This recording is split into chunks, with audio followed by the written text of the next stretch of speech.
ഒരു ഓം. നടരാജഗുരുവിൻ്റെ സ്വാത്മപ്രകാശനമായ autobiography of N എബ്സല്യൂട്ടിസ്റ്റ് എന്ന ഗ്രന്ഥത്തിൻ്റെ മലയാളം പരിഭാഷ. അധ്യായം 6. ആദർശ തത്പരത. ഭാഗം 3. വിക്ടോറിയ ഹോസ്റ്റലിൽ എന്ന ഉപാധ്യായം. എൻ്റെ വിദ്യാഭ്യാസ കാലത്ത് ഇന്ത്യയിൽ പബ്ലിക് സ്കൂളുകൾ ഇല്ലായിരുന്നെന്ന് പറയാം. ഒരുപക്ഷെ പകുതി പട്ടാളച്ചിട്ടയിൽ നടത്തിപ്പോന്ന ചില സ്കൂളുകളോ രാജാക്കന്മാരുടെയോ ഉയർന്ന ഉദ്യോഗസ്ഥന്മാരുടെയോ മറ്റ് പൗരപ്രമാണികളുടെയോ കുട്ടികൾക്ക് വേണ്ടി മാത്രം നടത്തപ്പെട്ടിരുന്ന ചില സ്കൂളുകളോ പബ്ലിക് സ്കൂളുകളായി പരിഗണിക്കത്തക്കവണ്ണം ഉണ്ടായിരുന്നിരിക്കാം. ഈ പൗരപ്രമാണികളുടെ കൂട്ടത്തിൽ ആംഗ്ലോ ഇന്ത്യൻസ് എന്ന് വിളിക്കപ്പെടുന്ന ഒരു വലിയ ജനതയെ കൂടി ഉൾപ്പെടുത്തേണ്ടതുണ്ട്. ഒരു കാലത്ത് അവരെ യൂറേഷ്യൻസ് എന്നാണത്രേ വിളിച്ചിരുന്നത്. ഈ വിഭാഗം ഇന്നും ഭാരതീയ ജനതയോട് ചേർന്ന് ലയിക്കാതെ അവശേഷിക്കുകയാണ്. അക്കാലത്ത് ഗുമസ്തന്മാരെയോ താഴ്ന്ന തരം ഉദ്യോഗസ്ഥന്മാരെയോ സൃഷ്ടിക്കുന്നതിന് ഉതകുന്നതിൽ കവിഞ്ഞ വിദ്യാഭ്യാസം ഇന്ത്യക്കാർക്ക് നൽകുന്നതിൽ ബ്രിട്ടീഷ് ഭരണാധികാരിമാർ താൽപ്പര്യം കാണിച്ചിരുന്നില്ല. ഒരു കാലത്ത് ബ്രിട്ടീഷുകാരുടെ മാത്രം കുത്തകയായിരുന്ന ഇന്ത്യൻ സിവിൽ സർവീസ് വരെ പഠിക്കാൻ അപൂർവം ചിലർക്ക് കഴിഞ്ഞിരുന്നെന്നത് വിസ്മരിക്കുന്നില്ല. സർവകലാശാല വിദ്യാർത്ഥികളുടെ ഇടയിൽ സാമൂഹിക ജീവിതം എന്നൊന്ന് അന്ന് അജ്ഞാതമായിരുന്നു.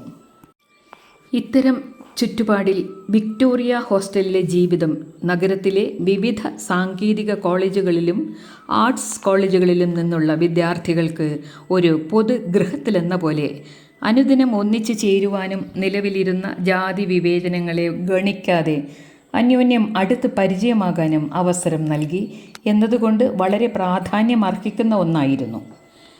ഹിന്ദുക്കളിൽപ്പെട്ട ഭിന്നജാതിക്കാരായാലും ക്രിസ്ത്യാനിയോ മുസ്ലിമോ ആയാലും എല്ലാവരും ഹോസ്റ്റൽ മുറികളിൽ തോളോട് തോൾ ചേർന്ന് ജീവിച്ചു. എന്നാൽ ആഹാരത്തിൻ്റെ കാര്യം വന്നപ്പോൾ പ്രശ്നങ്ങൾ അവരുടെ അറപ്പുണ്ടാക്കുന്ന മുഖം പൊന്തിക്കാൻ തുടങ്ങി. ബ്രാഹ്മണൻ അബ്രാഹ്മണനോടൊത്ത് ഒരു ഭക്ഷണമുറിയിൽ ഇരിക്കുകയില്ല. ബ്രാഹ്മണർക്കിടയിൽ തന്നെ കുറേ പേർ ചില നിഷിദ്ധാഹാരങ്ങളെ കഠിനമായി വെറുത്തിരുന്നു. ഇവിടെ ആഹാരം നിഷിദ്ധമായത് സസ്യാഹാരമോ സസ്യേതരമോ എന്ന വ്യത്യാസം കൊണ്ടല്ല, ഉള്ളി മുളക് മുതലായവയെ പറ്റിയുള്ള കുറേ കൂടി സൂക്ഷ്മമായ വെറുപ്പിനെ അടിസ്ഥാനമാക്കിയായിരുന്നു ഈ അഭിപ്രായ വ്യത്യാസം. സ്മാർത്തന്മാർ, മാധ്വന്മാർ, അയ്യങ്കാർമാർ എന്നിവരും കൂടി ആഹാരം കഴിക്കേണ്ട പൊതു പാചകശാലയിൽ ചില യാഥാസ്ഥിതിക ബ്രാഹ്മണർ ഉപയോഗിക്കാത്ത വെങ്കായ സാമ്പാർ അഥവാ ഉള്ളി സാമ്പാർ ഉണ്ടാക്കുന്നതിൻ്റെ പേരിൽ ഒരിക്കൽ ഏകദേശം ഒരു അടിലകള വരെ ഉണ്ടാകാൻ തുടങ്ങിയതായി ഞാൻ ഓർക്കുന്നു. അബ്രാഹ്മണർക്ക് വേണ്ടി 2 അടുക്കളകൾ ഉണ്ടായിരുന്നു. സസ്യാഹാരത്തിൻ്റേതും സസ്യേതര ആഹാരത്തിൻ്റേതും ഇവയ്ക്ക് പുറമെയാണ് ക്രിസ്ത്യാനികൾക്കും മുസ്ലിങ്ങൾക്കും പ്രത്യേകമായുള്ളവ. അവിടുത്തെ ആഹാരം കഴിക്കുന്നവരുടെ മതവിശ്വാസത്തിലല്ലാതെ കഴിക്കുന്ന ആഹാരത്തിൽ വ്യത്യാസമൊന്നും ഉണ്ടായിരുന്നില്ല. ഇതിലും പുറമെ 4 ജാതിയിലും പെടാത്ത താഴ്ന്ന ജാതിക്കാരെന്ന് പറയുന്ന അവർക്ക് ഹോസ്റ്റലിൽ പ്രവേശനം അനുവദിച്ചുകൂടെന്ന ലിഖിതമോ അലിഖിതമോ ആയ നിയമത്തെപ്പറ്റിയുള്ള ധാരണ ആരാലും പറയപ്പെടാതെ തന്നെ നിലനിൽക്കുകയും ചെയ്തിരുന്നു. യൂറോപ്യന്മാരായ വാർഡന്മാർ ഈ പരമ്പരാഗതമായ വിവേചനങ്ങളിൽ ഏതിനെയെങ്കിലും തകർക്കുന്നത് അപകടകരമായിരിക്കുമെന്ന് വിശ്വസിച്ചു. തത്കാലം ഉള്ളതിൽ കൂടുതൽ പ്രശ്നങ്ങൾ അഭിമുഖീകരിക്കുവാൻ അവർ ഒരുക്കമല്ലായിരുന്നതിനാൽ ഈ വിവേചനങ്ങളെ അവർ അനുകൂലിച്ചു. ജനങ്ങളെ തമ്മിൽ ഭിന്നിപ്പിച്ച് ഭരിക്കുക എന്ന ലക്ഷ്യം സഫലമാക്കാൻ വേണ്ടി ഇമ്മാതിരി വിവേചനങ്ങളുടെ മുൻപിൽ കണ്ണടച്ച് കളയത്തക്കവണ്ണം അവർ മോശക്കാരായിരുന്നോ എന്ന് നിശ്ചയമില്ല. ഏതെങ്കിലും ഒരു പ്രത്യേക ജാതിയിൽപ്പെട്ട ആളെന്ന് സ്വയം പ്രഖ്യാപിക്കാതെ ആ വിദ്യാർത്ഥി സമൂഹത്തിൻ്റെ മധ്യത്തിലേക്ക് കടന്നു ചെന്ന ഞാൻ കണ്ടത് ഒരുതരം പഴഞ്ചൻ ഭരണ സമ്പ്രദായത്തിൻ്റെ ചിത്രമാണ്. ഭാരതത്തിൽ വ്യാപകമായി നിലനിന്നിരുന്ന സാമൂഹിക വ്യവസ്ഥയുടെ സമഗ്രമായ പ്രാതിനിധ്യഭാവമുള്ള ഒരു ചെറു മാതൃകയായിരുന്നു ആ ഹോസ്റ്റൽ. വ്യത്യസ്ത വിഭാഗങ്ങൾ തമ്മിലുള്ള ഈ വിവേചനം ഹോസ്റ്റലിലേതിനേക്കാൾ പഴുതില്ലാതാക്കത്തക്കപ്പെട്ട തരത്തിൽ കൂടുതൽ വൈപുല്യവും രൂക്ഷതയും പ്രാപിച്ചിരുന്നു വെളിയിൽ എന്ന് മാത്രം. കഴിഞ്ഞ തലമുറ സമ്മതിച്ചു കൊടുത്തിരുന്നിരിക്കാമെങ്കിലും ആധുനിക ഭാരതത്തിന് സഹിക്കാനാവാത്തതും സഹിക്കാൻ അനുവദിച്ചു കൂടാത്തതുമായ ഈ കളങ്കം നിർമ്മാർജ്ജനം ചെയ്യുന്നതിന് വേണ്ടി എന്തെങ്കിലും ചെയ്യുക സാധ്യമാണോ? എൻ്റെ ഉള്ളിൽ പൊന്തി വന്ന പ്രശ്നം ഇതാണ്. അന്നത്തെ വാർഡനായിരുന്ന ശ്രീ S.E. രംഗനാഥനുമായി ഞാൻ കൂടിയാലോചിച്ചു. ആദ്യത്തെ ഇന്ത്യക്കാരൻ വാർഡൻ എന്ന നിലയിൽ അദ്ദേഹം ഇക്കാര്യത്തിൽ കൂടുതൽ താൽപ്പര്യം കാണിച്ചു. വെള്ളക്കാരായ മുൻ വാർഡന്മാർ ഉദാസീന മനോഭാവമാണ് ഇക്കാര്യത്തിൽ പ്രദർശിപ്പിച്ചിരുന്നത്. അതവർക്ക് ചേർന്നതായിരുന്നു. പക്ഷേ ഈ ഇന്ത്യക്കാരനാകട്ടെ വിദ്യാഭ്യാസം കൊണ്ടും ഇംഗ്ലീഷുകാരുടെ ശിഷ്യത്വം കൊണ്ടും അകമേ ഒരു ഇംഗ്ലീഷുകാരനായിരുന്നതിനാൽ യാഥാസ്ഥിതികനുമായിരുന്നില്ല. അതേ തലമുറയിൽപ്പെട്ട തലപ്പാവും അൽപ്പാക് കോട്ടും ധരിച്ച മറ്റു പല ആളുകളും പുറമെ കറുത്തവരെങ്കിലും അകമേ വെള്ളക്കാരെ പോലെ തന്നെ തനി പാശ്ചാത്യരായി കഴിഞ്ഞിരുന്നു. ഒരു നിർദ്ദേശം ഞാൻ വാർഡന് സമർപ്പിച്ചു. കോസ്മോപൊളിറ്റൻ എന്നൊരു പുതിയ വിഭാഗം തുടങ്ങുക.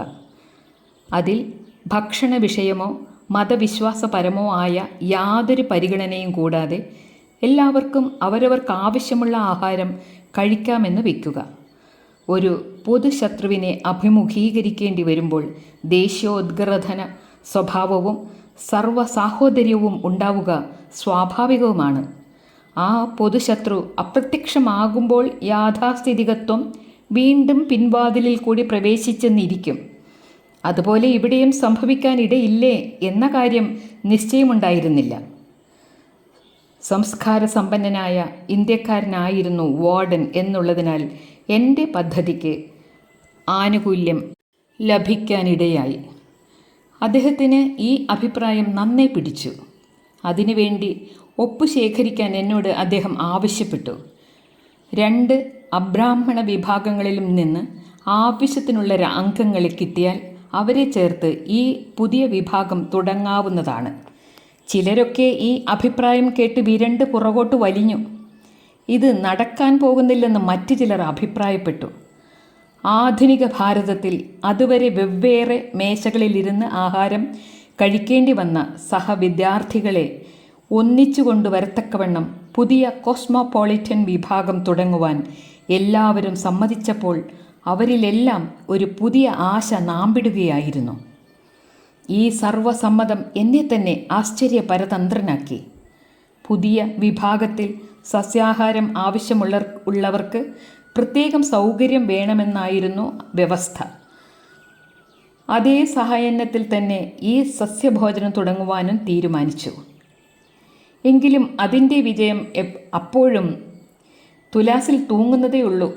കാരണം മറ്റൊന്നുമല്ല, പാചകക്കാരുടെയും മറ്റു ജോലിക്കാരുടെയും ഇടയിൽ ഒരു മുറുമുറുപ്പ്. അവർ അവസാന നിമിഷത്തിൽ ഒരു തടസ്സവാദം ഉന്നയിച്ചു. ഹിന്ദുക്കളല്ലാത്തവരുടെ എച്ചിലില അവരെടുക്കുകയില്ലത്രേ. പണിക്കാരിൽ ഒരുത്തൻ രാത്രി 8 മണിയായ നേരത്ത് ഒരു മൂലയിൽ മാറിയിരുന്നു കരയുന്നു. കാരണം തുലുക്കൻ്റെയും നസ്രാണിയുടെയും എച്ചിലില എടുത്താൽ എന്നേക്കുമായി അയാൾ ജാതിഭ്രഷ്ടനായി പോകുമെന്നതാണ്. പുതിയ സംരംഭത്തിൻ്റെ പ്രധാന സംഘാടകൻ എന്ന നിലയിൽ ഞാൻ പിന്നെയും വിഷമത്തിലായി. അതൊരു വിധി നിർണായക ഘട്ടമായിരുന്നു. വിജയത്തിൻ്റെ പുലരി കണ്ടു തുടങ്ങിയതാണ്. ഇതാ എല്ലാം നഷ്ടപ്പെടാൻ പോകുന്നു. എച്ചിലില കിടന്നിടത്ത് തന്നെ അങ്ങനെ കിടന്നോട്ടെ എന്നാണെങ്കിൽ അതുമൊരു പ്രധാന പ്രശ്നമായി തീരും. അന്ധവിശ്വാസ ജടിലമായ മതവികാരത്തിൻ്റെ തല തിരിഞ്ഞ ന്യായവാദത്തിൻ്റെ കെണിയിൽപ്പെട്ട ആ പാവത്തിനോട് വാദിച്ചിട്ട് കാര്യമില്ല. ഒന്ന് പരീക്ഷിച്ച് കളയാമെന്ന് വെച്ചാൽ അത് അപകടകരമായേക്കും. സമയം കളയാനില്ല. എനിക്കൊരു പുതിയ ആശയം തോന്നി. ആദ്യത്തെ ദിവസം ഞാൻ തന്നെ എച്ചിലില എടുക്കുക.